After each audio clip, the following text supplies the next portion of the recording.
Voilà, bonjour à tous. Merci d'être venus donc pour ce cours d'histoire d'art donc sur les primitifs flamands. Alors, je vais me présenter. Donc, je m'appelle Sylvaine Joy et je suis conférencière à la Réunion des musées nationaux.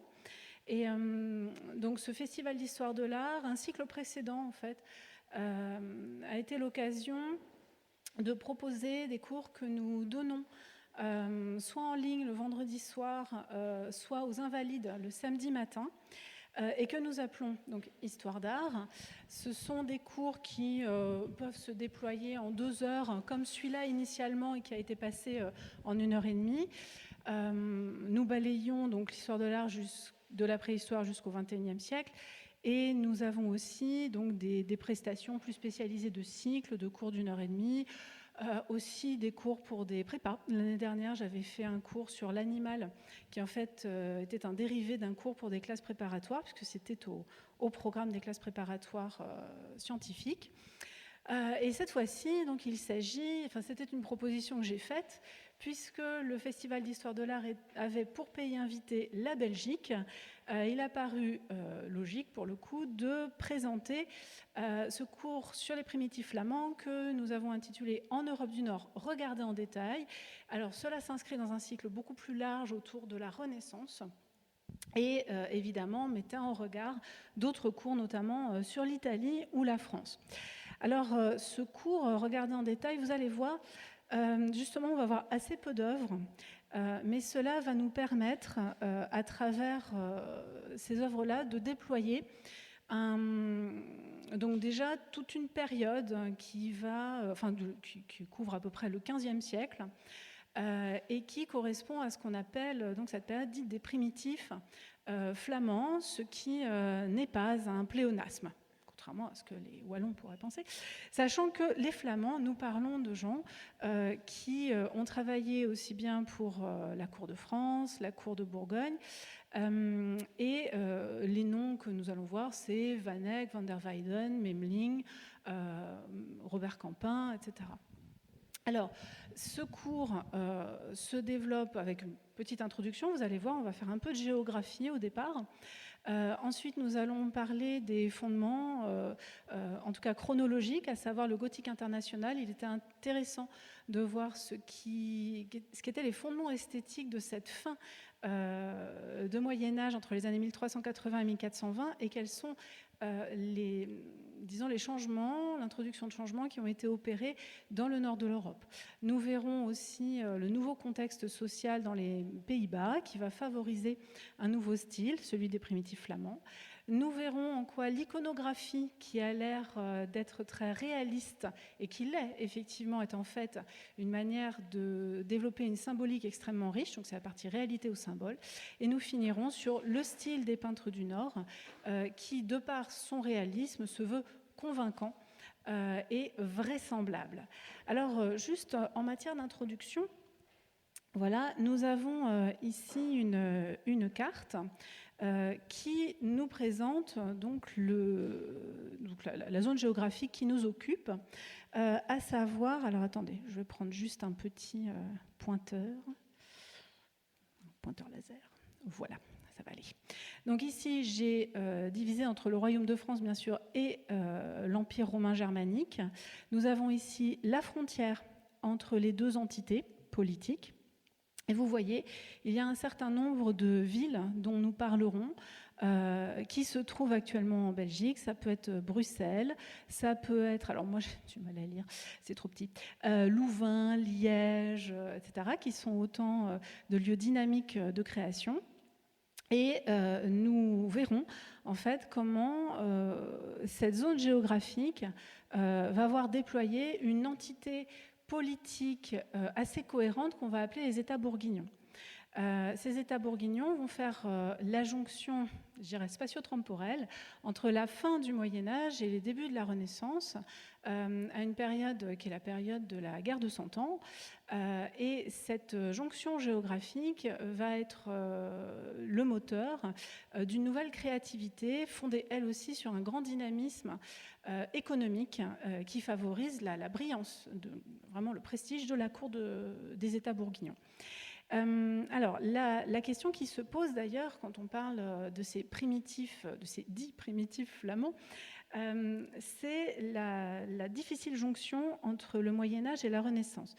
Nous allons être au XVe siècle, donc dites-vous que pour le XVe siècle, par exemple en Italie, c'est la grande époque de l'éclat des Médicis, voilà, de la Renaissance avec ses caractéristiques, la création de la perspective par exemple, mathématiques, mais aussi la référence à l'antique. Or, voilà, les pays du Nord, puisque dans l'historiographie n'ont pas bénéficié immédiatement de ce qu'on appellerait le progrès renaissant, eh bien, sont classés dans le Moyen-Âge. Donc vous avez un XVe siècle italien qui serait renaissant, un XVe siècle flamand qui ne le serait pas, avec bien sûr des notions beaucoup plus problématiques de retard qui n'ont pas lieu d'être, puisque le but de ce cours est de vous montrer ou de vous démontrer la spécificité des progrès, disons, de cet art flamand qui vont être aussi d'une grande inspiration, un fondement pour l'art italien lui-même. Alors, maintenant qu'on a dit ça, on va se développer un petit peu sur le plan géographique, puisque vous voyez ici, nous avons affaire à un duché de Bourgogne, dont la capitale est Dijon, et nous sommes donc en 1363. Vous voyez, c'est une région qui est en grande partie sur le Royaume de France, mais qui jouxte, mort un petit peu le Saint-Empire. Le duc de Bourgogne étant lui-même issu de la famille des Valois, au départ, il est frère du roi, Charles V, eh bien, il est aussi bien vassal du roi de France que vassal de l'empereur. Ensuite, nous voyons donc un des premiers ducs de Bourgogne qui justement développe le pays, si je puis dire, c'est Philippe le Hardi entre 1363 et 1404. Donc, qui va annexer différentes régions. Donc, vous voyez à l'ouest le duché de Nevers et la Franche-Comté donc, pour l'agrandir. Alors, vous voyez à chaque fois, je ne sais pas si vous le voyez, mais le nom de la région passe en rouge. Et il va aussi développer son territoire vers le nord par le comté d'Artois et le comté de Flandre. Alors, ce développement va donner lieu ensuite à une transmission. Alors, il y a Jean sans Peur qui ne règne que de 1404 à 19, donc c'est assez court, il n'y a pas trop de changements. Mais c'est Jean sans Peur qui va, lui, par différents moyens, guerre, mariage ou achat, donc entre 1420 et notamment 1443, donc il va développer son territoire en passant par donc, la Picardie. Nous avons le comté de Hainaut, voilà, le duché de Brabant et le duché du Luxembourg, avec Charles le Téméraire, vraiment entre 1467 et 1477, date de sa mort, une volonté, et c'était très tentant, de relier en fait tous ces territoires. Alors vous voyez ici, c'est très intéressant, je vous avais parlé d'une première capitale à Dijon, et en fait sous Philippe le Bon, du fait de l'essor économique important de cette région des Flandres, la capitale va passer, la cour en fait va se transférer à Lille. Donc nous allons parler avec le gothique international de flamands qui s'exportent vers le sud, vont vers chez le roi de France, c'est le cas des frères Limbourg, etc. Et là, avec le passage, donc vous voyez chez Philippe le Bon, c'est au début du XVe siècle, à partir du deuxième quart en fait du XVe siècle, les artistes flamands pourront rester sur place, soit travailler pour des cours comme Jan van Eyck par exemple, soit travailler pour des villes comme par exemple Campin ou Memling. Ce qui fait que le fait d'être sur place va évidemment favoriser des achats, etc., d'une bourgeoisie marchande qui elle-même se développe. Car vous avez peut-être remarqué que finalement, ces États bourguignons, pour un temps du moins, vont créer une ligne commerciale, un chemin commercial entre le nord, notamment la Manche, l'Angleterre, des producteurs de draps, par exemple de laine, et le sud, l'Italie, qui par les villes de Gênes, Pise ou Lucques, est déjà bonne productrice de soie. Donc il y aura échange de personnes et de biens, et notamment des Flamands qui vont s'installer en Italie, mais aussi des Italiens, des marchands, des banquiers, je ne sais pas par hasard, les Médicis, qui vont avoir des succursales en fait à Bruxelles ou chez le duc de Bourgogne. Si vous avez, pour les jeunes, ou les moins jeunes, parce que c'est mon cas, il se trouve qu'en géographie, on nous parlait de la grande banane bleue, qui en fait est la zone de conurbation industrielle qui va des Flandres, en fait plutôt des Pays-Bas, jusqu'à Milan. Eh bien, vous remarquerez que les différentes routes commerciales des fleuves comme le Rhin, etc., sont couvertes en fait par ces États bourguignons, ce qui explique l'essor énorme de la majesté de cette cour et qui explique à la fin, à la mort de Charles le Téméraire, comment le roi de France va mettre la main dessus et démanteler tous ces États qui, de fait, par leur disparition, va marquer une première fin de la féodalité sur le territoire français. Alors, on va sortir donc de notre cadre géographique. Alors, je dois avoir encore certains éléments qui apparaissent, oui, Gueldre, etc. Et vous voyez encore quelques éléments sur la fin de la période, de territoire sous influence. Alors, comme je vous disais, afin de mieux saisir ce que va être l'amélioration, disons, les progrès en art chez les Flamands, il s'agit maintenant de faire le point sur ce qu'est le gothique international. D'une part, en le définissant comme un art précieux, et ensuite en regardant comment, à l'intérieur même de ce gothique international, l'influence de la sculpture va amener à une stylistique nouvelle. Alors, un art précieux, oui, car... Je vous avais dit, il y a des gens, alors là c'est une famille qui vient de la région de Gueldre, les frères Limbourg, Paul, Hermann et Jean, qui sont nés autour de 1380, voilà, eh bien, rentrent au service de Philippe le Hardi, lui-même mort en 1404, et puis ensuite Jean de Berry. Il se trouve que Jean de Berry, c'était le frère du roi Charles V, et que ici, dans ces très riches heures, il y a bien sûr pas mal de peintres qui interviennent, mais pour ce qui est du calendrier, qui est la partie de ce manuscrit le plus connu, eh bien, ce sont les frères Limbourg. Alors, quand on regarde donc cet ensemble, on voit ici une scène courtoise, deux personnages aristocratiques, qui, dans une stabilité dynastique, d'une aristocratie voilà, non discutée, vivent dans un monde qui lui-même est soumis au cycle des saisons qui revient de manière assurante. Vous êtes en fait au mois d'avril, donc vous voyez ici le zodiaque qui correspond, le soleil qui passe dans son char. Et tout cela est dominé, bien sûr, par le château. Alors, si on regarde un peu plus en détail, eh bien, nous avons ici une scène nous présentant des couples femmes-hommes, avec ici des jeunes femmes qui sont occupées à cueillir des fleurs. Donc, des scènes pastorales, des scènes courtoises aussi, d'échanges de vœux, d'échanges, je dirais, peut-être de paroles d'amour ou de fidélité, comme il se doit au printemps de la vie, en fait. Alors, si nous regardons bien ici, cet ensemble, nous voyons une scène parfaitement idéalisée, mais vous pourrez remarquer un petit point de réalité. Ici, vous verrez d'autres choses qui sont présentées dans ce manuscrit, à savoir les travaux des champs, les travaux des saisons. Nous voyons qu'une certaine forme de réalisme ou d'intérêt pour la vie quotidienne est présente.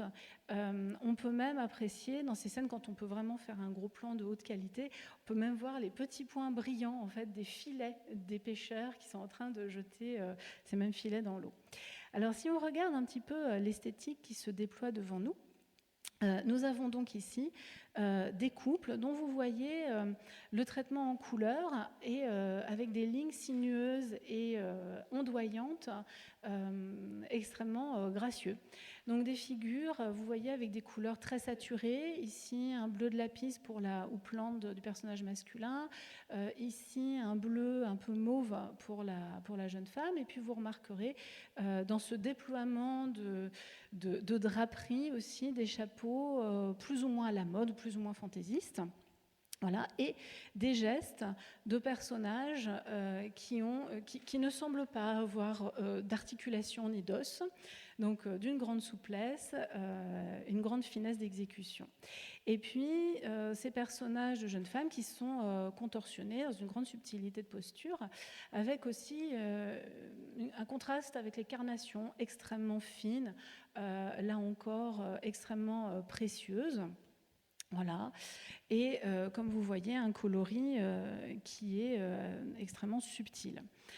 Donc ça, c'est, disons, l'élément qui sera caractéristique de ce gothique flamboyant et international qui se développe, comme son nom l'indique, partout en Europe avec certaines variantes, aussi bien en France qu'en Bourgogne, voire aussi en Italie. Alors, nous passons à une autre œuvre. Parce que là, on va s'intéresser un peu aux commandes de la cour de Bourgogne, et en particulier de Philippe II, dit le Hardi, voilà, qui a donc sa résidence, comme je vous disais, à Dijon, et va fonder une nécropole voilà, ducale, Chartreuse de Champmolles. Donc nous avons de nombreux artistes officiels qui vont y passer. Et ici, je vous montre en fait une Pietà par Jean Malouel, qui est une grande Pietà ronde. Il se trouve que Jean Malouel est l'oncle des frères de Limbourg. Donc il travaille pour Philippe le Hardi, et ici on vous présente donc cette Pietà avec le Christ, la Vierge, Dieu le Père. Ici vous voyez, on la voit, la colombe du Saint-Esprit, ici Saint Jean. Et vous pouvez voir, là encore, dans un sujet bien plus douloureux, bien sûr, que notre sujet courtois de tout à l'heure, le même type de mouvement extrêmement gracieux, de mains extrêmement effilées, avec une forme d'idéalisation aussi des corps, et aussi une grande subtilité dans les carnations. Vous pouvez voir, ça se voit assez bien, la différence entre le teint jaunâtre du Christ, Dieu le Père qui a un teint un peu plus ocré. En l'occurrence, vous avez donc la Vierge qui, elle, est dans un blanc rosé, et Saint Jean lui-même rose un peu plus soutenu. Et ce qui est intéressant, c'est de voir justement que cette subtilité, elle passe, c'est fait tout exprès en fait, montrer ces trois carnations différentes, ici avec toutes les mains qui se rejoignent sur la peau du Christ. Donc ici, ce travail de Jean Malouel nous montre des couleurs légères, raffinées, un chromatisme délicat. Et il se trouve que Jean Malouel va travailler pour la cour de Bourgogne aussi dans le cadre du développement donc, de commandes officielles en tant que peintre sur sculpture.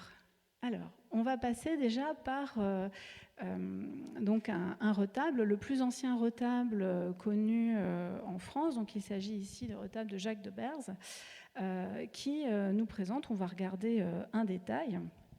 En fait, on va regarder ici, oui, voilà, je l'ai bien noté. On va regarder ici, vous voyez, vous avez la crucifixion. Là, vous avez la mise au tombeau. Voilà, et nous, ce que l'on regarde ici, c'est évidemment la nativité, c'est-à-dire la première étape, l'arrivée du Christ sur terre et de l'incarnation.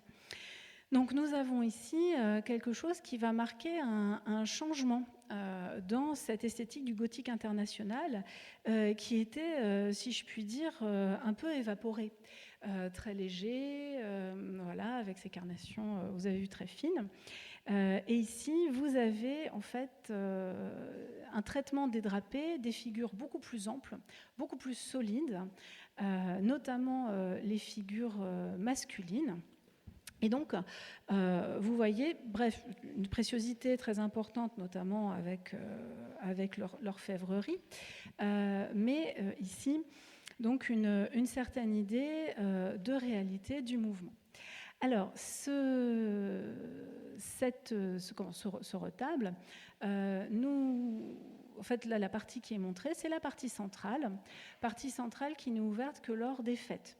Et je vais vous montrer, donc juste à côté, le travail de M. Bruderlam, donc qui se trouve être peintre et qui a décoré, lui, en fait, les vantaux, c'est-à-dire tout simplement les portes qui permettent de fermer ce retable. Car quand vous êtes dans une église, quand vous êtes dans une chapelle, au moment habituel en fait de l'année, eh bien, tout est fermé et ce n'est qu'au moment des fêtes. Alors ça va être donc à Pâques, à la Noël, mais aussi lors de la fête du Saint-Patron, par exemple, de l'église ou de la chapelle, qu'on va ouvrir le centre.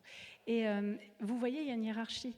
En fait, la partie sculptée est celle qui va être exceptionnelle et ouverte au moment des célébrations, alors que la partie peinte, elle, sera visible à l'extérieur. Vous voyez une hiérarchie, les peintres, entre guillemets, comptent moins que les sculpteurs. D'ailleurs, les peintres ne signeront leurs œuvres que très tardivement, justement. Alors, juste dans ce panneau, vous avez une annonciation et une visitation. On reviendra sur les iconographies de l'annonciation. Mais ici, juste, c'était pour vous montrer. Là encore, cette grande préciosité, donc vous voyez la Vierge est donc dans un intérieur très ouvert et l'ensemble de la polychromie ainsi que de la finesse en fait des sculptures gothiques représentées donne l'impression d'une orfèvrerie. Vous voyez aussi le paysage qui lui-même est un paysage assez féerique et pas forcément très naturaliste. Voilà, nous sommes bien dans l'imaginaire, voilà, sur fond d'or, assez irréel, à mettre en lien d'ailleurs avec la sacralité du fond d'or byzantin, donc de l'art du gothique international. Et voici donc ce que M. Bruderlam fait, et au même titre que M. Malouel, il va faire la polychromie de ce genre de sculpture. Alors ici, vous avez affaire au Puits de Moïse, hein, qui est un moulage de plâtre présenté à la Cité de l'Architecture, l'original étant présenté à Dijon. C'est une production de Klaus Luther, qui au départ avait créé un calvaire monumental de 6 mètres de haut, et tout en haut était un crucifix. Donc c'était, je vous parlais de prestige de la cour de Bourgogne, voici voilà, une production extrêmement ambitieuse, une commande extrêmement ambitieuse. Le calvaire est ici porté par 6 prophètes, dont on voit l'ampleur des figures, le drapé vigoureux. Voilà, donc cette puissance rompt avec la grâce du gothique international. Et donc, comme je vous disais, il faut imaginer, maintenant c'est blanc, ce n'est plus lisible, mais la polychromie était faite par Jean Malouel. Il faut dire que les peintres sont des employés jusqu'à la Renaissance de pas mal de corps de métier, sculpteurs mais aussi orfèvres. Quand vous êtes un orfèvre et que vous avez en haut d'une architecture à dorer des éléments, vous allez tricher. Vous allez mettre du métal brillant, mais vous allez demander à un peintre d'appliquer un vernis jaune, par exemple. Et donc, les messieurs, Malouel, etc., Bruderlam travaillent comme ça. Or, on va voir, au cours du XIVe siècle, une autonomie prise par la peinture dont on se dit qu'en fait, il serait peut-être une manière de répondre à ce nouveau réalisme et à cette ampleur, cette réalité physique, voire dramatique des figures sculptées.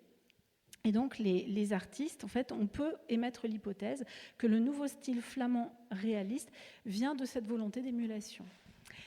Alors, cette volonté d'émulation va être servie par un nouveau contexte social dans les Pays-Bas, notamment avec le développement de la cour de Bourgogne, de nouveaux commanditaires dont je vous parlais, qui sont donc les riches bourgeois commerçants, et nous allons voir comment le portrait, justement, dans cette nouvelle société de personnes qui veulent se valoriser et valoriser leur visage et leur individualité, ce qui préfigure bien le phénomène de la Renaissance, eh bien comment ce portrait est un nouveau genre surreprésenté en peinture pour une nouvelle société. Alors nous allons parler donc de la cour de Bourgogne. Donc je vous rappelle juste la carte. Là je ne l'ai pas animée pour que ça prenne moins de temps. Mais nous allons avoir donc une cohérence. Alors pas forcément complètement géographique. C'est pas des gens qui se considèrent comme faisant partie d'une région commune. Hein. Et notamment on voit les artistes rester sur place. Par exemple, ça se voyait déjà à l'époque de Champmol, à l'époque de Philippe le Hardy.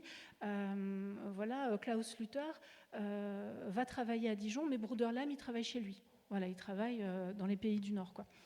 Et donc, notre cour de Bourgogne, en fait, va bénéficier de pas mal de choses. Vous vous rappelez, quand vous étiez petit, on vous parlait des foires de Champagne. Ces foires de Champagne sont elles-mêmes en déclin à cette époque-là, mais le transfert de pouvoir économique s'est fait à l'est et au nord, ainsi qu'au sud. Et par exemple, eh bien, si nous prenons ce tableau qu'on redéveloppera par la suite, ne vous inquiétez pas, je ne m'en sers pas juste pour ici le chancelier Rollin. Eh bien, la représentation ici du chancelier qui a créé les hospices de Beaune témoigne bien de ce transfert de pouvoir, puisqu'à Beaune, on a un centre vigneron très important et aussi une zone de frontière qui fait payer des péages. Voilà. Ce qui fait de Rollin un des premiers argentiers en fait, de ce duché de Bourgogne, et il devient naturellement le chancelier, parce qu'à cette époque-là, on distribue aussi son propre argent en vue de finances publiques. Alors, ce qui est intéressant, là, je ne pouvais pas vous le mettre parce que je n'avais pas l'image, mais vous trouverez très facilement sur Internet des extraits de la radiographie qui montrent qu'ici, il avait sa bourse bien remplie. Et évidemment, il y a un repentir. Il a dû demander à Van Eyck, merci, d'effacer, enfin de repasser gentiment. Le brocart de soie et la fourrure suffiront bien pour montrer ma qualité. Et là, on évite de parler un peu trop d'argent. Il s'agit quand même d'une scène miraculeuse que je développerai tout à l'heure. Donc nous avons cette cour, donc des personnages extrêmement riches. Et donc pour parler justement de ce tableau, je fais une très rapide biographie de Jan Van Eyck, parce que justement cette cour de Bourgogne a les moyens de mécéner et de pensionner des artistes. Jan Van Eyck étant un personnage dont on pense qu'il naît autour de 1390 à 95, on n'en est pas sûr, et il naît à Maizec et il meurt à Bruges en 1441. Alors, Maizec, c'est la région de la Meuse liégeoise. Et en 1422, il est au service de Jean de Bavière, comte de Hollande et Zélande, puis évêque de Liège. Puis ensuite, Van Eyck va rentrer donc au service du duc de Bourgogne en 25. C'est Philippe le Bon. Donc c'est à l'époque où la cour est à Lille. Il est valet de chambre. Alors valet de chambre, ça ne veut pas dire qu'il change les chemises et les pots de chambre. Ça veut dire qu'il est pensionné et vu ses activités, c'est une personne de très haute qualité, lettrée, ayant des contacts diplomatiques importants. On sait que, alors j'ai les dates, en 26, il effectue un pèlerinage au nom de Philippe le Bon pour des voyages très secrets et très lointains. En fait, on sait qu'il va à Jérusalem, d'autant plus qu'on a trouvé dans ses dessins des relevés topographiques de Jérusalem, quand même. Il va à Valence pour négocier le mariage de Philippe le Bon et Isabelle d'Urgell. Voilà, il va aussi au Portugal pour demander la main de l'infante Isabelle. Oui, parce que les mariages, c'est des négociations qui n'aboutissent pas toujours. On en profite pour faire à Van Eyck et Atelier des portraits des princesses à vendre, à marier. Voilà, il va résider à Lille, donc on le mentionne 2 fois à Tournai en 27 et en 28. Il va aussi rencontrer d'autres artistes, et notamment Campin. Voilà, et il a même droit, d'ailleurs dans une grande ville, à une fête en son honneur, en l'occurrence, puisqu'il est célébré de son vivant. Donc c'est quelqu'un qui est déjà, je dirais, moi je travaille au Château des Couans, une sorte de préhumaniste, c'est-à-dire qu'il sera à même, alors pas en tant que connaisseur de la culture antique, ce n'est pas son intérêt, mais disons quelqu'un qui sait être un honnête homme, c'est-à-dire avoir aussi bien des fonctions artistiques, intellectuelles que diplomatiques, quelqu'un qui sait faire et qui sait penser. Donc voilà, un personnage, on développera bien sûr notre vierge au chancelier Rollin un peu plus tard. Mais on va développer par le biais d'autres commanditaires que les commanditaires, je dirais, du monde ducal. Donc on va parler ici notamment de nouveaux personnages qui émergent, ce sont les guildes, ce sont les corporations. Et donc ici, il s'agit en fait d'un tableau, donc d'une descente de croix qui est présentée au Prado et qui a été faite par Roger van der Weyden, donc qui serait né vers 1400 et mort en 1464. Et il se trouve donc que cette descente de croix, vous avez donc le Christ, vous avez Joseph d'Arimathie, vous avez Nicomède. Je vous l'ai dit tout de suite parce qu'on les regardera en détail, tous ces gens-là. Vous avez ici Marie-Madeleine, bien sûr la Vierge qui est en train de défaillir et Saint-Jean. Et en fait, les commanditaires ici sont de la ville de Louvain et ce sont des arbalétriers. Je vous mets au défi, quoique, vu la définition, de trouver les signes enfin oui, les signes qui nous disent que ces gens-là, en tant qu'individus, en tant que corporation, enfin que guildes en l'occurrence, ont été représentés. C'est pas facile. Ils sont là. Voilà, une arbalète suspendue au milieu donc, des sculptures gothiques flamboyantes. Voilà. Donc tout cela nous indique le développement d'activités privées, d'activités reconnues dans ces mêmes pays. Ce qui est intéressant d'ailleurs, puisqu'on parle de commerce et de pragmatisme, remarquez l'usage du jaune pour remplacer la dorure. Nous avons affaire, et ça se fera de plus en plus au cours du XVe siècle, le ciel sacré immuable doré va être remplacé par des effets de jaune, d'ocre, de blanc et de clair-obscur qui rendent à merveille les effets de la dorure sans utiliser d'or. Donc nous parlons bien de nouveaux commanditaires qui ne sont pas issus du monde aristocratique, donc ils ne peuvent pas se payer des kilos d'or pour pouvoir dorer des sculptures ou des peintures, mais pourront employer cette peinture jaune qui est en l'occurrence une peinture à l'huile. Alors, autre commanditaire, les riches bourgeois qui vont notamment, alors là j'ai choisi 2 dames qui vont pouvoir être représentées, puisqu'il s'agit de peinture sociale, vraiment dans leurs meilleurs atours, puisqu'on voit à cette période-là l'émergence de la mode. C'est-à-dire qu'avec les développements du savoir-faire en tissage et la capacité d'acheter et de faire tourner les vêtements, avant on voyait des variations, mais là maintenant on voit vraiment des changements de mode et des choix régionalisés plus forts en Europe.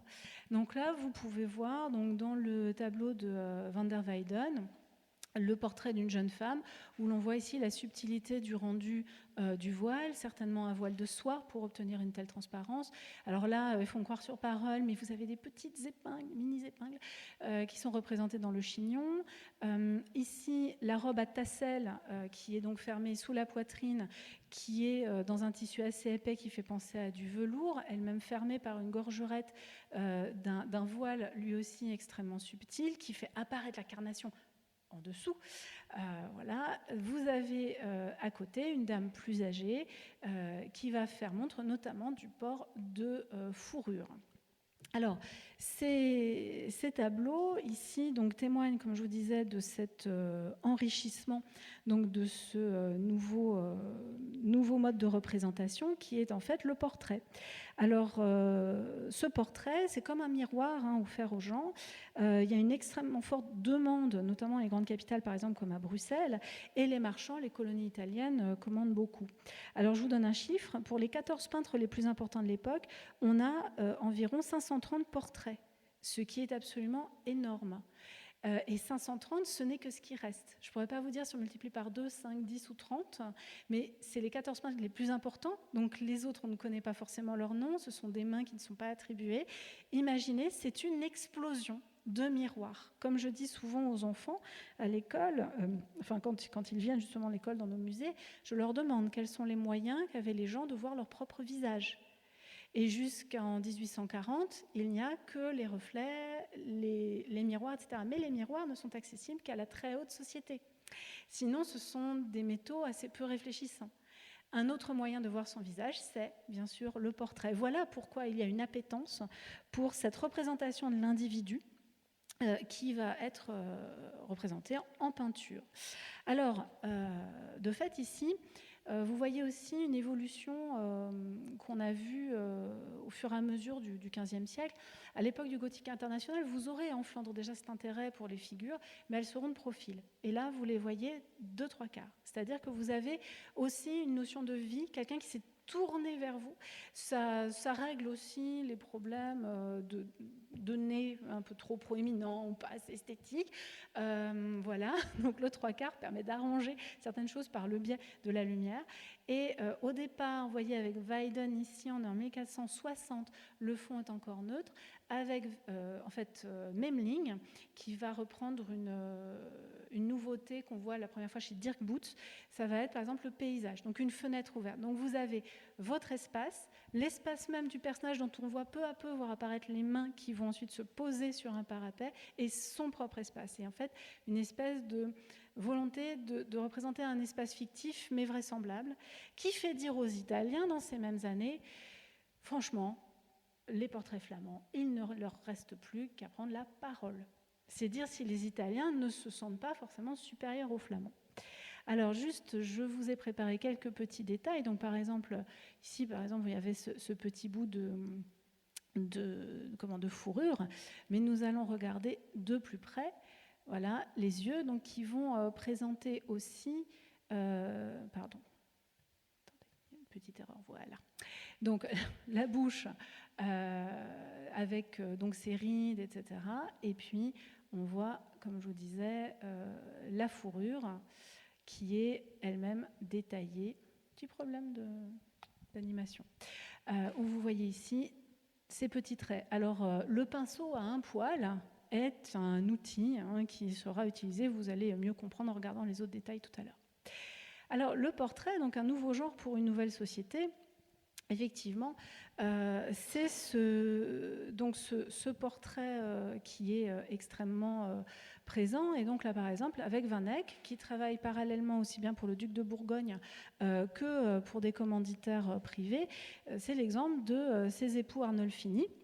Alors on continue sur la question du costume, mais aussi la question de l'acte de se représenter à certains moments symboliques de sa vie. Donc vous voyez aussi bien l'acte de joindre les mains, le mari posant sa main sur celle de l'épouse, le mari ici en signe de foi lève la main, dans un espace donc, qui est un espace intime, avec le lit conjugal, mais aussi ici un chandelier faisant là, évidemment référence à l'aisance financière de cette famille, la famille Arnolfini.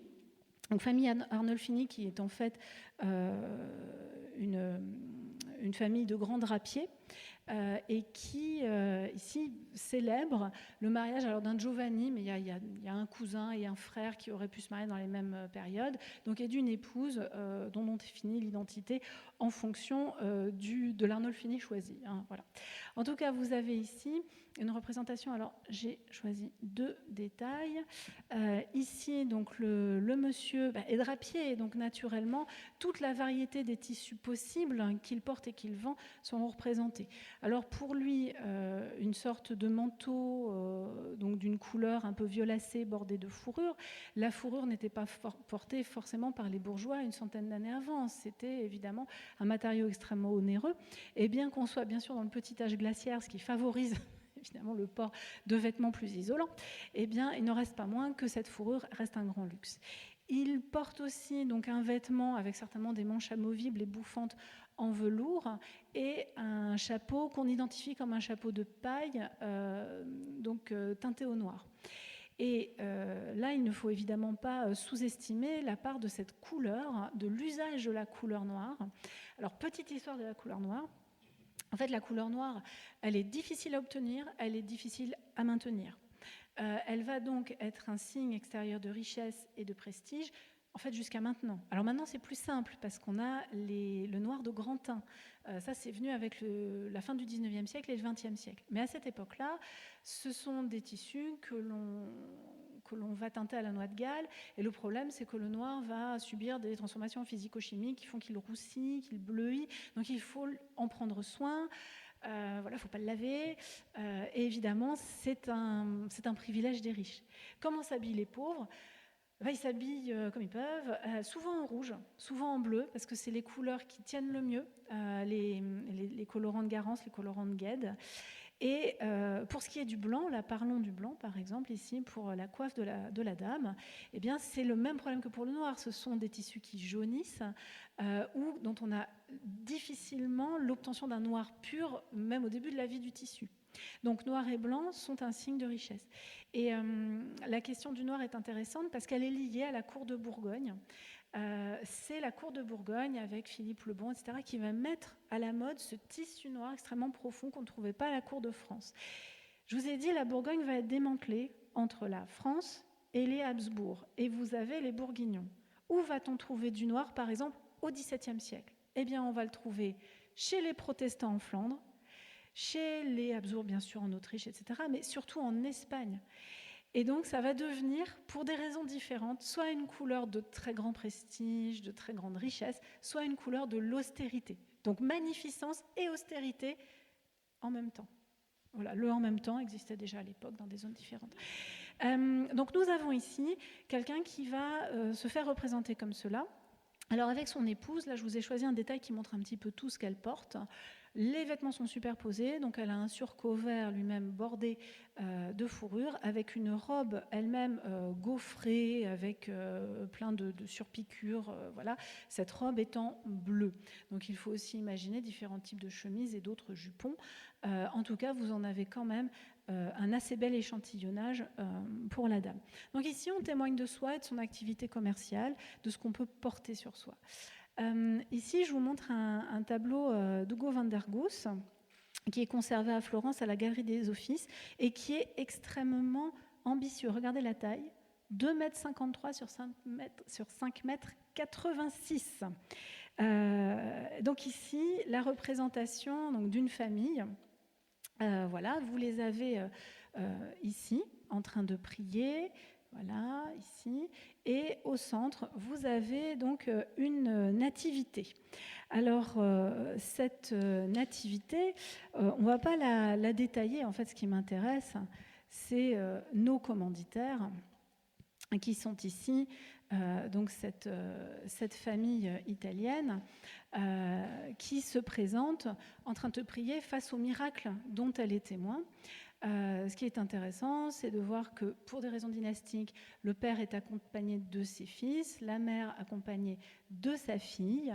Donc ici, voilà, j'essaye de retrouver le nom des commanditaires, si je les ai.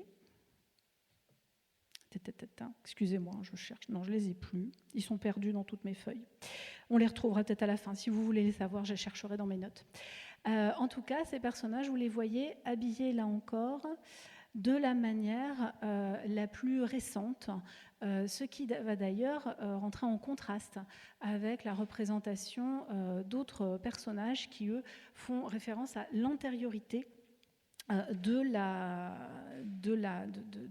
Bible, bien sûr, et de la représentation logique de personnes du passé, mais aussi ayant le prestige du passé, c'est-à-dire ces personnages bibliques. Alors, est-ce que je vais les retrouver ? En fait, oui, c'est Tommaso, Portinari. Donc voilà, les prénoms Tommaso, donc juste derrière, si on revient en arrière, vous aurez notamment Saint Thomas et vous aurez, comme il a un fils qui s'appelle Antonio, vous aurez Saint Antoine. Voilà.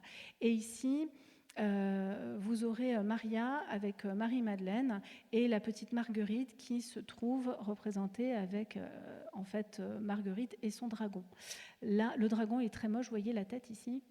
Voilà, fait bien dragon. Et ici, vous avez Marie-Madeleine avec son pot à onguent. Voilà.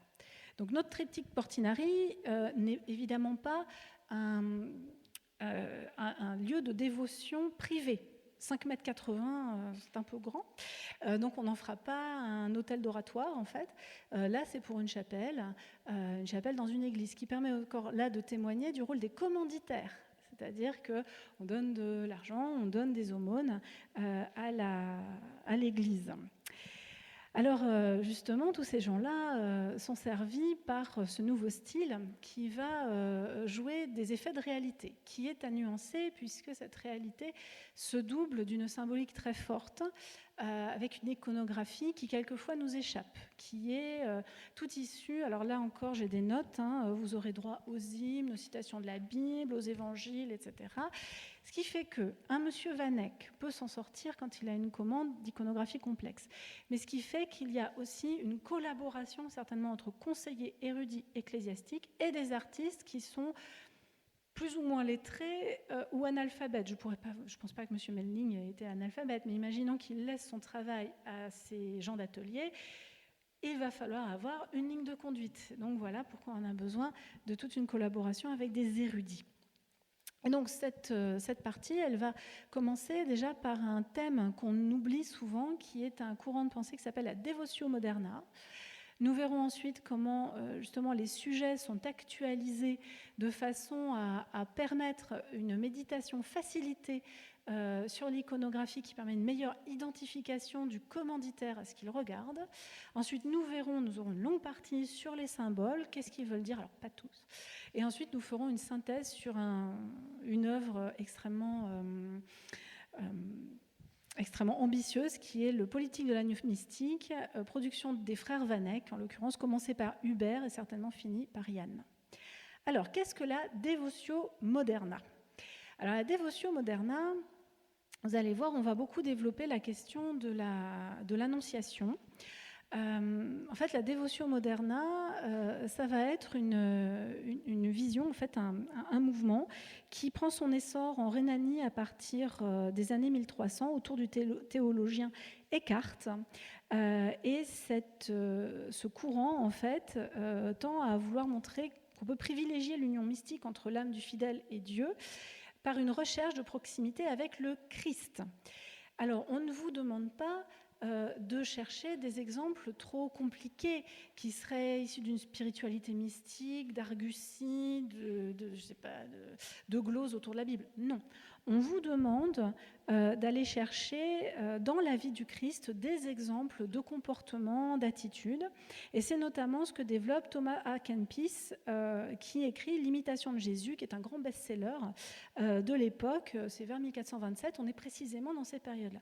Et donc, c'est très pratique pour des gens, je vous ai dit, qui sont pragmatiques, qui font du commerce. Oui, parce que faire des bénéfices, avec le temps, ce n'est pas bien vu. Le temps appartient à Dieu, les bénéfices, c'est pour ça qu'on le donnait à faire aux Juifs. Hein, voilà. Et donc, nous avons des gens qui sont potentiellement dans un paradoxe. Vivre dans le monde marchand et en même temps l'imitation des apôtres ou que sais-je, avec l'histoire du dénuement, tout ça. Donc non, on va chercher des exemples précis qui vous permettent d'appliquer certains détails de la vie de Jésus à votre propre vie. Donc il y a une conséquence, c'est la méditation de la place du donateur ou du spectateur dans ce genre d'image, parce qu'on pourrait se dire, ici par exemple, la Vierge, alors il y a plein de détails, mais il y a une forme de déréalisation du fait de l'espace, de l'ouverture de l'espace gothique. Alors que là, avec Robert Campin, donc nous avons affaire à une vision beaucoup plus bourgeoise d'une Vierge qui reçoit l'annonce de l'incarnation par l'archange Gabriel, voilà, dans un intérieur avec banc, table, chaise, cheminée, etc.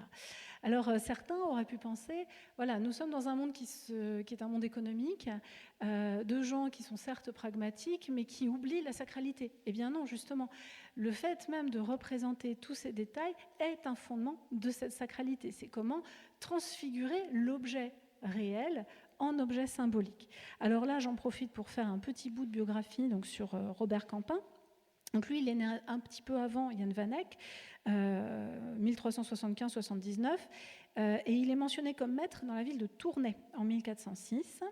Donc il en est fait citoyen en 1410, voilà. Et en fait, il fait partie d'un groupe politique qui est contre en fait l'autorité du duc de Bourgogne. Alors ça va lui poser des problèmes, mais son plus gros problème, c'est 1432, avec une condamnation pour concubinage qui va l'obliger à partir pendant un an, mais il sera rappelé. Mais il n'aura plus de commande officielle de la ville. Il devra donc travailler pour des commandes plutôt privées, voilà, du fait de cette indignité plus ou moins relative due à ce concubinage. Donc là, ici, voilà, il va représenter donc, au centre d'un triptyque plus large cette annonce faite à Marie.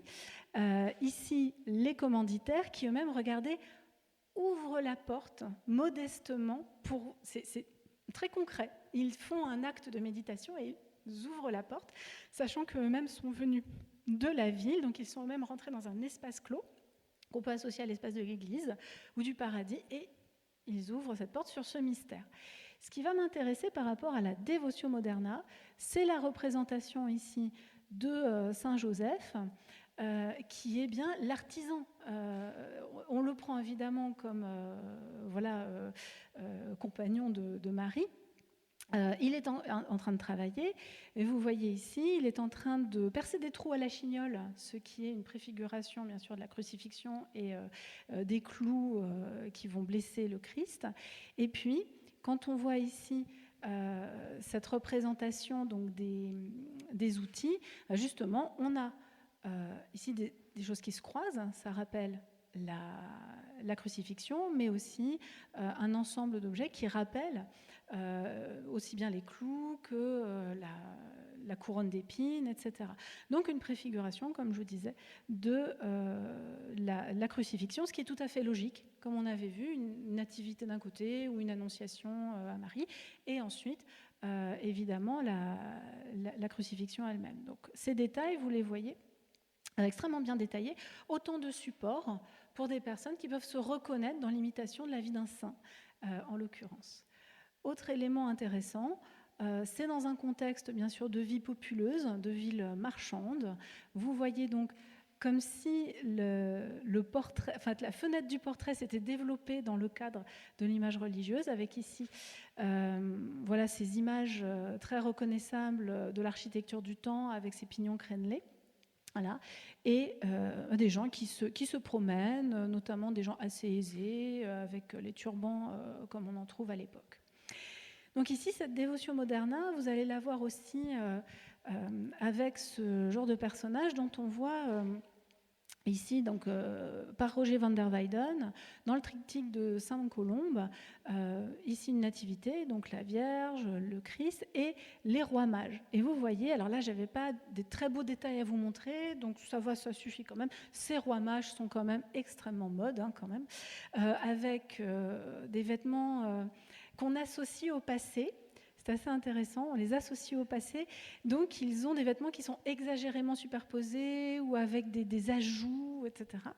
On se demande même si, ici, le visage du personnage ne serait pas celui de Charles le Téméraire. Alors, ce qui est intéressant à noter, c'est là encore, voilà, dans cette idée de dévotion moderna, l'insertion du moderne dans le passé. Donc, vous avez ici la Vierge qui porte un vêtement qui n'est pas vraiment datable, qui est un vêtement long, et vous avez ici le commanditaire qui, lui, est habillé de manière moderne. Et les rois mages, auxquels peuvent s'identifier tous ces commerçants qui eux-mêmes apportent des richesses.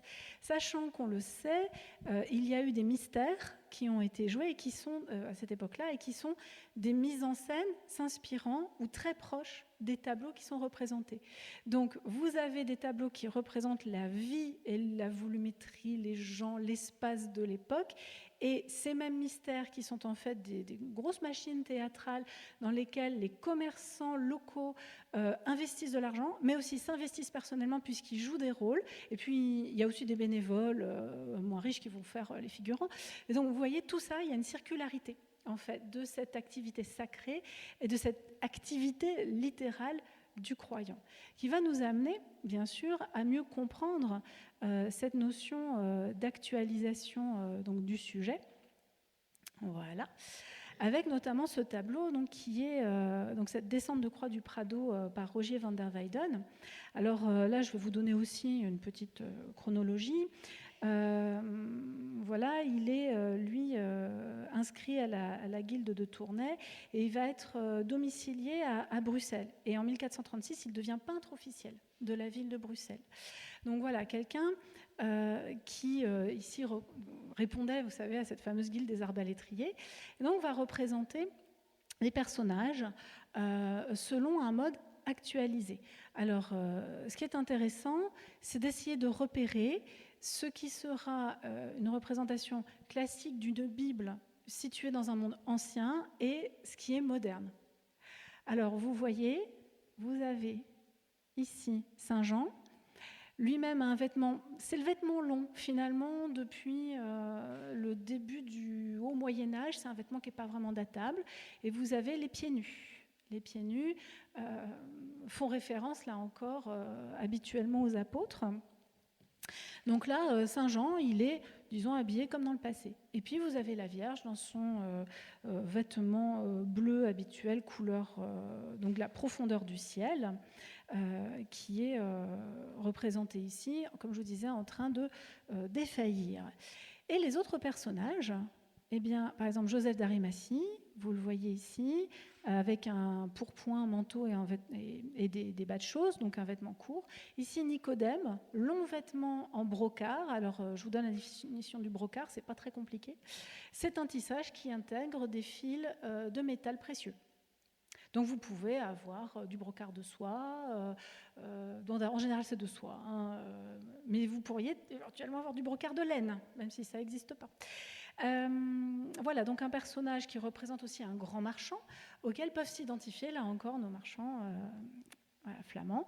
Et puis ici, Marie-Madeleine, qui en tant que courtisane a un vêtement à la mode, dérivé des modes italiennes du XVe siècle. Donc elle se tord les mains, une grande expressivité.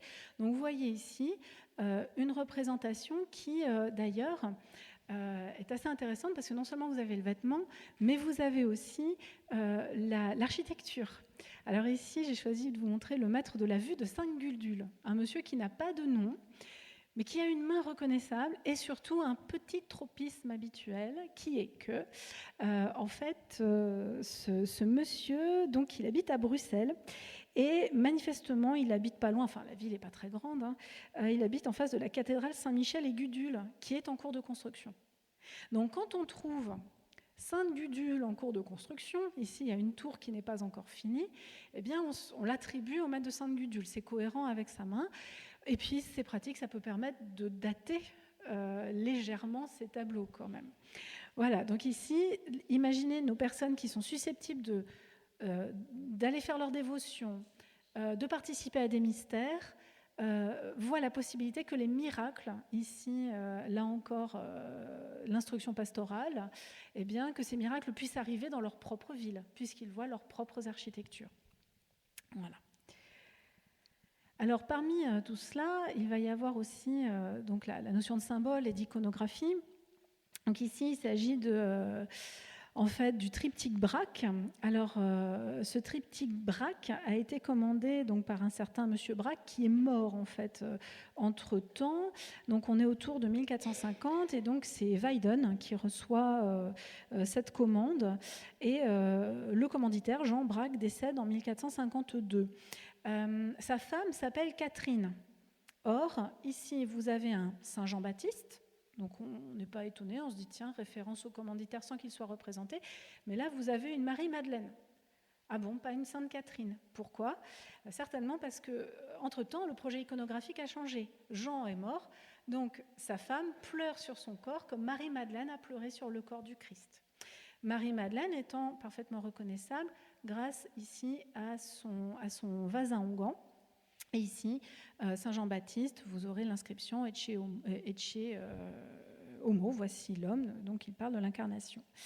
Alors, au centre, vous avez Jésus, la Vierge, Saint Jean avec le calice. Ici, le Christ Pantocrator, donc Christ universel, notamment avec l'orbe et la croix catholique, lui-même de face. Et là, de face, pas comme tout le monde. On avait vu, je vous avais dit le profil, je ne vous l'ai pas montré, mais le 3/4 pour les portraits. Et là, la face, c'est la sainte face. Donc ça montre évidemment la référence au voile de Véronique. Donc ici, le Pantocrator. Pourquoi je vous ai dit... Oui, c'est parce que je donne des cours sur Byzance. C'est pas Pantocrator, hein, c'est Salvator Mundi. Excusez-moi, hein, c'est sauveur du monde. Même si le Pantocrator, il fait à peu près le même geste, mais voilà... Bref. Alors, donc, ici, vous avez aussi des inscriptions. Alors, par exemple, Jean dit « Et le Verbe s'est fait chair, il a habité parmi nous ». Et ici, le Christ dit « Je suis le pain de vie descendu du ciel ». Donc ici, un ensemble de phrases qui sont parlantes pour les gens et qui sont issues des évangiles. Voilà. Et pour plus de détails, eh bien, nous avons ici les saints donc, reconnaissables à leurs attributs. Donc, je vous ai dit Marie-Madeleine avec son pot à onguent, ses vêtements qui eux-mêmes marquent son statut de courtisane à la mode avec des manches de brocart amovibles, hein, comme nous indique d'ailleurs petit passage ici de la chemise qui dépasse du lassage, un corsage extrêmement ajusté et une coiffe elle-même en soie extrêmement belle.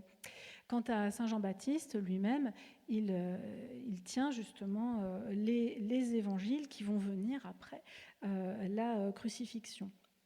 Donc là, nous avons aussi un paysage qui est parlant, et je voulais m'intéresser plutôt au paysage qui est représenté derrière Saint Jean-Baptiste, qui est lui-même celui qui a baptisé le Christ. Et donc, nous allons regarder plus en détail cette partie-là.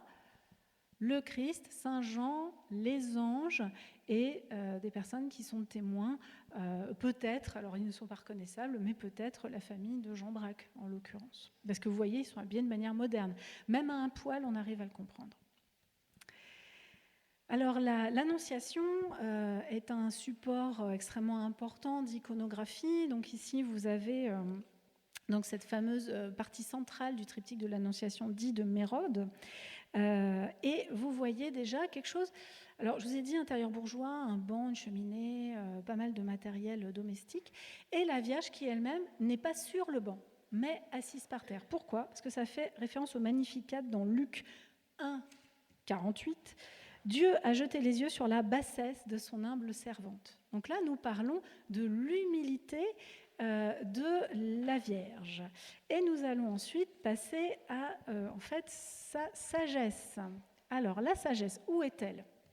Ça ne vient pas de soi, c'est là. Tout au fond, vous avez un banc avec des petits lions. Cela fait référence au trône de Salomon, qui lui-même était orné de lions. Salomon étant, par réputation, le plus sage des rois d'Israël, celui qui a même été, je dirais, la rédemption de David et Bethsabée, avant même, au moment de sa conception. Donc voilà, vous avez la référence à l'humilité de la Vierge. Et ici, donc des éléments centraux, alors qui sont assez lisibles, puisque nous voyons ici, par exemple, le vase de lys. Alors ça, c'est encore un symbole qu'on connaît bien, etc. Mais vous avez d'autres éléments assez intéressants. Par exemple, le bougeoir avec une bougie qui s'éteint. Pourquoi ? Eh bien parce qu'en fait, vous avez un fort symbolisme de la lumière, évidemment, et ce sont dans les hymnes de Sainte Brigitte de Suède, dans ses révélations, où elle dit que le rayonnement de la lumière naturelle a été annihilé depuis l'arrivée de la lumière christique. Donc voilà, c'est assez intéressant. Et vous avez aussi d'autres hymnes dans lesquels on dit que la Vierge a apporté la lumière. Donc elle est le bougeoir qui porte cette bougie. Et voilà. Et en fait, la lumière christique, il faut l'imaginer au-delà même de l'extinction de cette lumière réelle. Qu'est-ce qu'on a d'autre ? On a ensuite, dans le symbolisme de la Vierge, vous avez aussi au fond ces aiguières ou ces pots à eau, avec aussi notamment là ces linges qui sont suspendus. Alors, qu'est-ce que ça veut dire ? En fait, là, vous êtes dans le Cantique des Cantiques, donc qui est un texte qui est une métaphore de l'amour spirituel et qui est un dialogue entre le fiancé et la fiancée. Et donc, la fiancée est qualifiée comme un jardin. Alors, tu es un jardin verrouillé, ma sœur, ô ma fiancée, une source verrouillée, une fontaine scellée. Et la fiancée répond, je suis une fontaine des jardins, un puits d'eau courante. Donc quand vous voyez la Vierge au milieu d'un jardin, il y a souvent une fontaine. Ça fait référence à cela, plus aussi bien sûr au fleuve du paradis, mais surtout à la pureté de cette eau vive, intouchée, que sera bien sûr la Vierge. Alors, autre élément ayant trait à l'eau et à la lumière, là je vous montre le panneau fermé du retable de l'agneau mystique. Donc là, on va s'intéresser à ce petit détail. Alors là, vous avez les commanditaires au registre inférieur. Ici, vous avez une annonciation avec la Vierge, l'archange Gabriel, une fenêtre. Et ici, hop, voilà, nous avons exactement la même iconographie. De l'eau, des reflets de lumière divers, et puis ce linge. Alors là, on va remettre juste notre petit détail à côté. On retrouve cette idée d'eau pure, mais aussi de lumière. Alors ça peut aussi s'exprimer par le biais de vases de cristal que je vais vous montrer incessamment. C'est ça, voilà. Hop. Vous voyez ici, la Vierge est ici, et le détail. Alors ça, c'était des photos d'avant-restauration. Hein. Vous voyez, les vernis étaient très jaunes, c'est un peu mieux maintenant. Mais vous voyez ce vase de cristal rempli d'eau. Et oui, tout comme la Vierge a été traversée par l'Esprit Saint sans en être souillée et en restant dans une virginité parfaite, eh bien, comme dirait Sainte Brigitte, l'eau a traversé, le vase de cristal rempli d'eau a été traversé par la lumière sans en être brisé. Alors on retrouve ça un petit peu partout. Donc quand vous voyez la Vierge avec des petits vases comme ça, dites-vous qu'il y a ça, et puis il y a tout ce jeu de lumière, de reflets qui nous le rappelle en fait ce contexte. Voilà, donc là c'était pour notre pureté mariale. Et donc nous continuons avec justement ce qui arrive et qui est un tout petit détail. Alors attendez, je compte 2, 4, 6, oui c'est ça, 7 rayons qu'on reverra. Donc c'est 7 rayons qui représentent les 7 rayons de l'Esprit Saint avec le Christ qui arrive vaillamment. Voilà, il est là. Voilà. Alors, donc nous arrivons justement à une autre œuvre de Van Eyck que vous pourrez aller voir et dont vous pourrez vous repaître littéralement sur Internet, parce que le Metropolitan Museum offre un tableau en très très haute définition dont vous pouvez regarder tous les détails. Hein. Donc vous regardez Annonciation, vous mettez Annunciation, Metropolitan Museum, vous trouverez ça sans problème. Donc ici, encore la Vierge et l'Archange Gabriel. Alors vous voyez, c'est tout petit hein, ce que je vous montre, mais je vais vous montrer quand même quelques détails. Alors pour commencer, ce qui est intéressant, c'est de voir le contexte d'insertion des figures. Là, c'est juste un panneau d'un retable, c'est tout ce qui nous en reste. C'est inséré dans une architecture. L'Église est en effet, en tant que bâtiment, la métaphore de l'Église, c'est-à-dire de l'Ecclésia, c'est-à-dire le rassemblement des fidèles. La Vierge, en tant que personnage, est aussi une métaphore de l'Église. Voilà pourquoi il y a une disproportion évidente des personnages qui sont très très grands. Ce n'était pas cohérent avec l'effet de profondeur obtenu et la petitesse des éléments architecturaux. Ce qui est intéressant aussi, c'est que Van Eyck va chercher une architecture qui est tardo-romane ou du début du gothique. Donc là encore, il nous montre une architecture un peu ancienne pour lui. Et donc, en regardant, eh bien, nous avons bien sûr le détail de ces figures, où vous avez donc le personnage donc de l'archange Gabriel lui-même qui est représenté avec ses ailes couleur pierre précieuse, couleur arc-en-ciel, et qui est en fait une incarnation de la lumière divine. En fait, les anges sont, je vous donne le nom grec, ce sont des angeloi, c'est-à-dire des messagers. Et l'arc-en-ciel est interprété comme le pont qui existe entre les messagers, les fidèles, et Dieu par le biais de ces messagers. Donc l'ange est naturellement couvert de ces couleurs, alors, ce que Newton dirait les couleurs de la lumière, c'est-à-dire les couleurs de l'arc-en-ciel, et qu'on retrouve aussi déployées dans la lumière des vitraux à la même époque dans les cathédrales gothiques. Et ici, vous avez donc une Vierge qui elle-même répond « Et je suis la servante de Dieu ». D'ailleurs, ce qui est marrant, c'est qu'elle le répond à l'envers. C'est dans le sens. Enfin, je me suis posé la question de pourquoi c'est à l'envers. Je me suis dit, bah oui, lui il parle dans un sens, elle lui répond dans l'autre. En tout cas, c'est ça qui me paraît très logique. Au-dessus, toujours la lumière. Alors, 7 rayons là encore, avec l'Esprit Saint. Vous voyez, cette petite colombe. Et puis ce qui est intéressant, c'est que dans toute cette architecture, il était très tentant, bien sûr, de représenter les chapiteaux architecturaux, mais aussi les décors. Alors je ne sais pas si vous voyez bien. Non, vous ne voyez pas, ben, je vais vous le dire. Donc on a affaire à une annonciation. Donc une Vierge qui reçoit un message de Dieu qui lui dit « Tu vas recevoir le Fils de Dieu en ton sein, tu vas devenir le véhicule de l'incarnation ».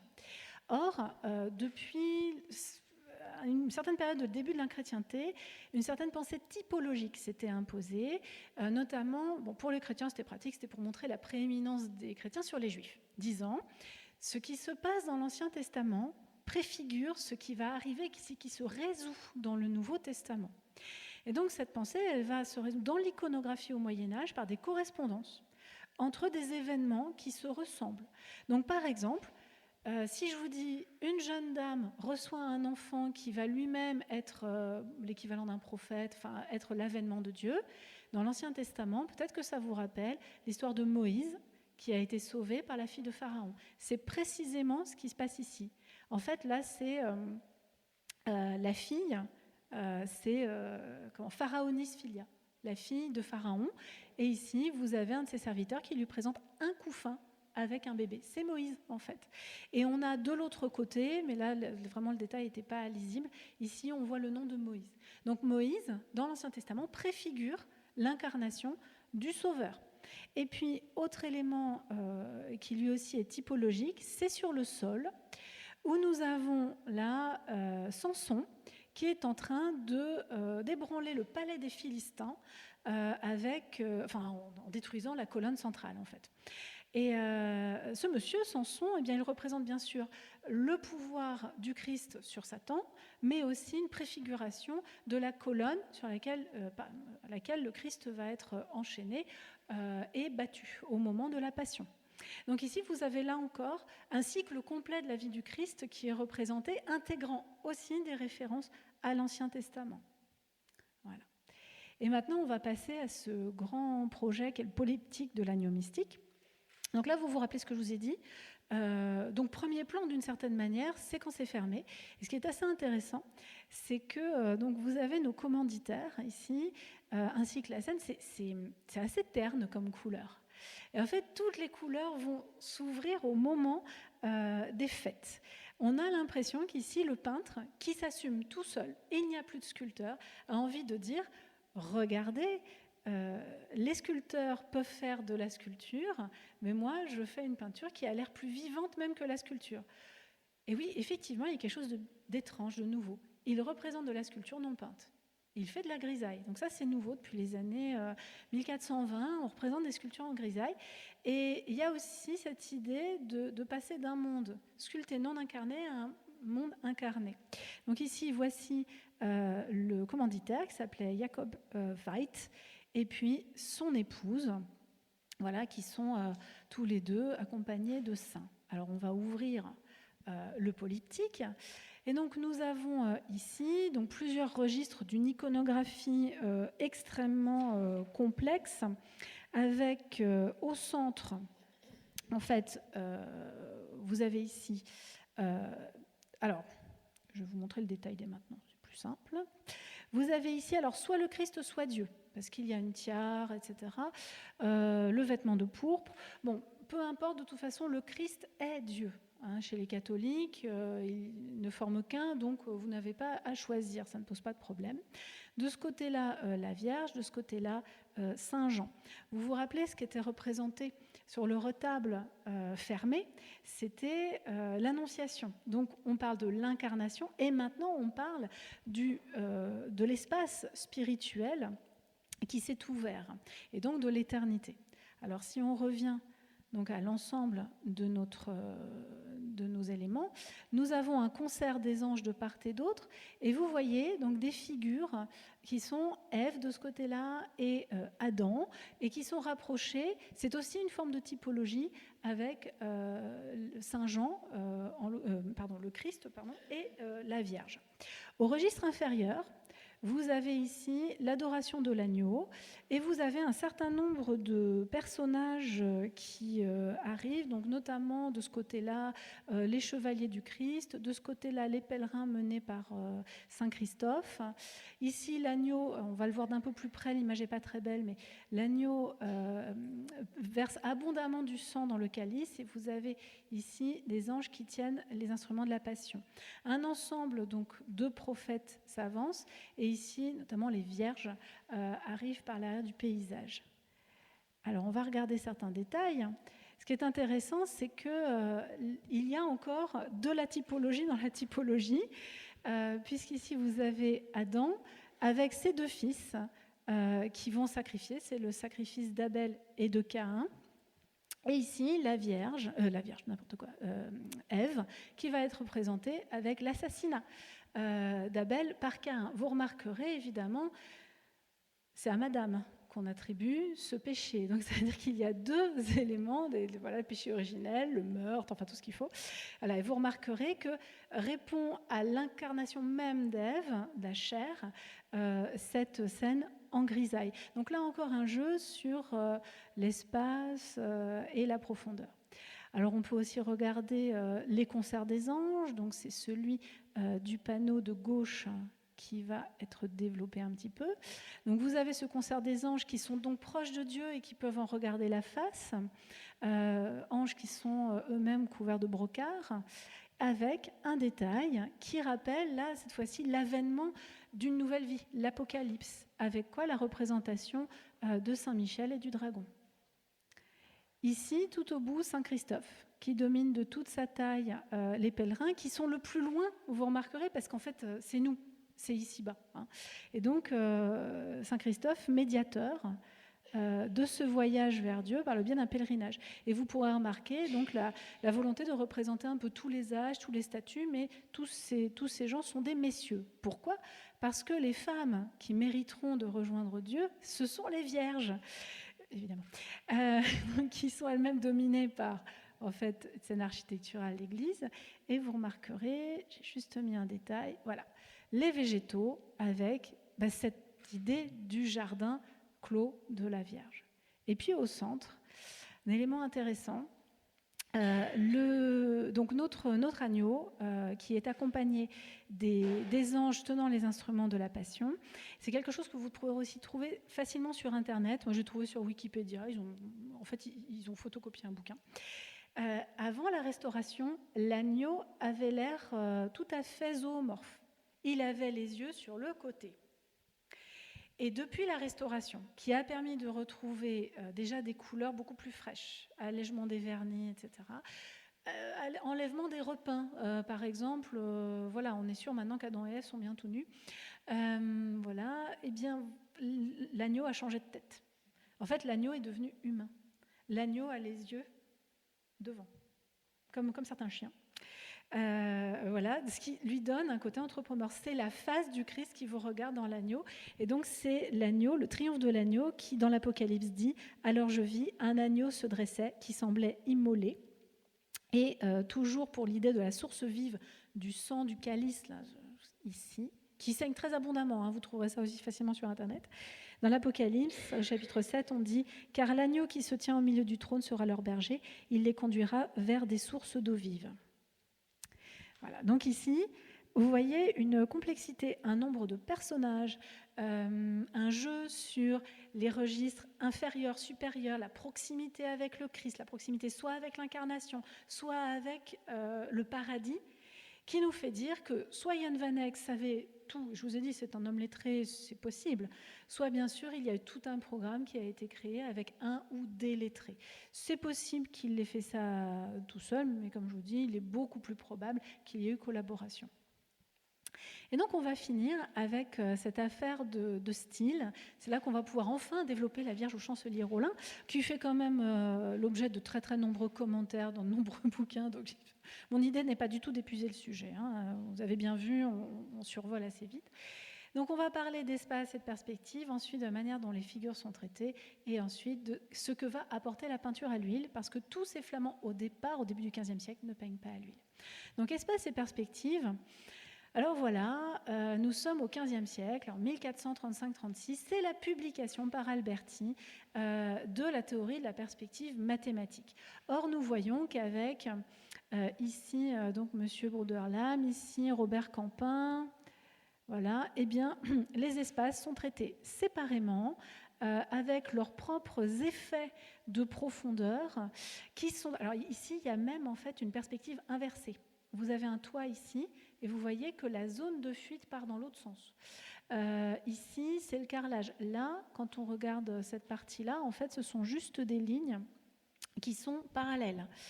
Donc, chaque espace donne une impression de profondeur, mais de disjonction évidente. Et donc, il y a dans ce gothique international, quelque chose qui est tout à fait hors. C'est la tradition, mais c'est hors perspective mathématique. Avec Robert Campin, qui date justement de l'époque des recherches italiennes sur la perspective, on voit qu'il y a peu ou prou une zone de fuite. Il n'y a pas un point de fuite, il y a une zone de fuite avec ici un banc particulièrement déformé.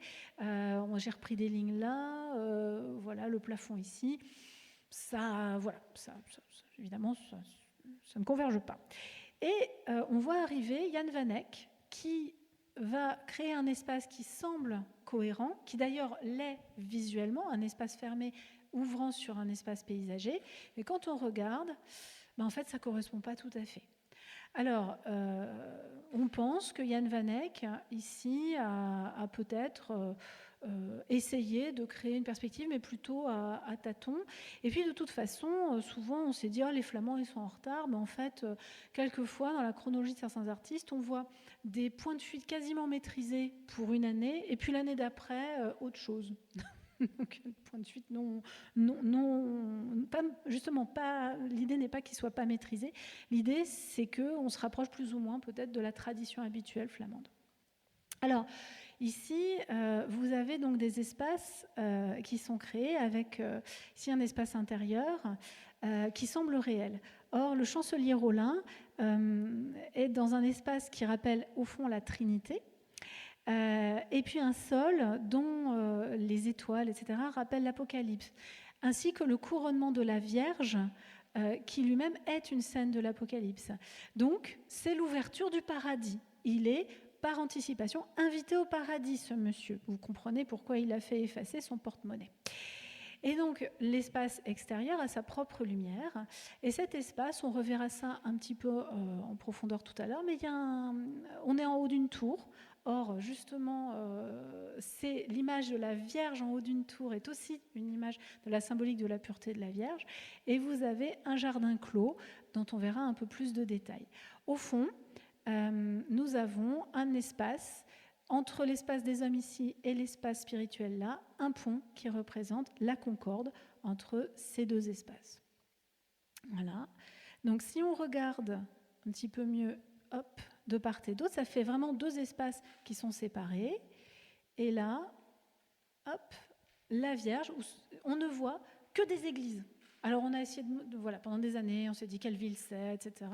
Je vous ai dit, Jan van Eyck, il est allé à Jérusalem, il a fait de la topographie, donc il a certainement regroupé pas mal d'architecture de villes du Nord, de villes de Belgique, mais les identifications sont assez peu sûres. Quant à l'espace qui est celui du chancelier Rollin, eh bien c'est un espace de ville, de village, de coteaux, etc. Je vous ai dit, c'est lui le propriétaire, créateur des hospices de Beaune.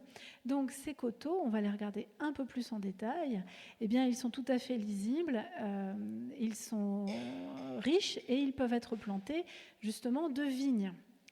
Alors, ce qui est assez intéressant, qu'est-ce que je vous ai mis après ? Oui, il y a toujours l'espace, voilà, et ça.